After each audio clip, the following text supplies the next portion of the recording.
12 మంది ఆళ్వారుల చరిత్ర అత్యంత పవిత్రమైనది మరియు స్ఫూర్తిదాయకమైనది.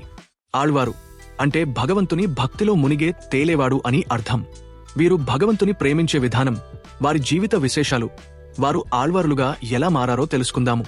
వీరు కేవలం సాధారణ మానవులు కాదు. పురాణాల ప్రకారం శ్రీ మహావిష్ణువు తన ఆయుధాలను, వాహనాన్ని మరియు నిత్యసురులను భూలోకానికి పంపించి వారి ద్వారా భక్తి మార్గాన్ని ప్రచారం చేయించారు. వీరందరూ కులమతాలకు అతీతంగా కేవలం శరణాగతి, భగవంతుడికి పూర్తిగా లొంగిపోవడం ద్వారా ఆళ్వారులుగా ప్రసిద్ధి చెందారు. ఒకటి పొయ్గే ఆళ్వార్. వీరు ఒక కొలనులోని తామరపువ్వులో జన్మించారు. ఒక చీకటి రాత్రి ఒక చిన్న గదిలో ముగ్గురు ఆళ్వారులు కలిసినప్పుడు భగవంతుడు వారి మధ్య ఉన్నాడని గ్రహించి జ్ఞానమనే దీపాన్ని వెలిగించి మొదటిసారి భగవంతుని దర్శించారు. 2 పూదత్తాళ్వార్.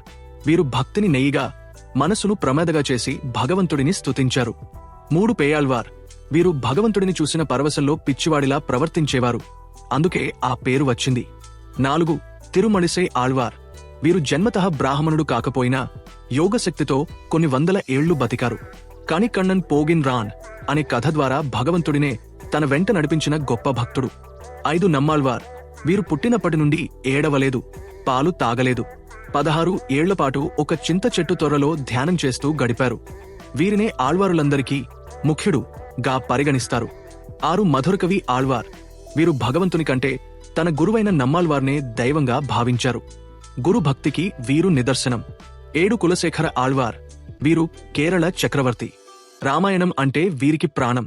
రాముడు యుద్ధానికి వెళ్తున్నాడని తెలిసి ఆయనకు సహాయం చేయడానికి తన సైన్యాన్ని పంపడానికి సిద్ధపడినంతటి అమాయకమైన, గాఘమైన భక్తి వీరిది. 8 పెరియాళ్వార్.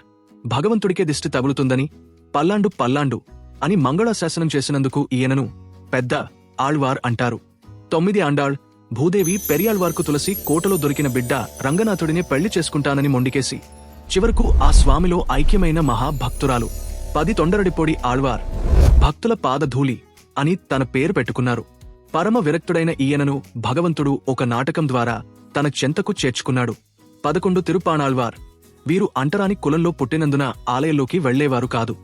కాని స్వామి స్వయంగా అర్చకుడికి కలలో కనిపించి ఈయనను తన భుజాలపై మోసుకుని గర్భాలయంలోకి తీసుకురమ్మని ఆజ్ఞాపించారు. 12 తిరుమంగై ఆళ్వార్. ఈయన ఒక రాజు. తన భార్య కోరిక మేరకు 108 దివ్య దేశాలలోని భక్తులకు భోజనం పెట్టడం కోసం దొంగగా మారారు.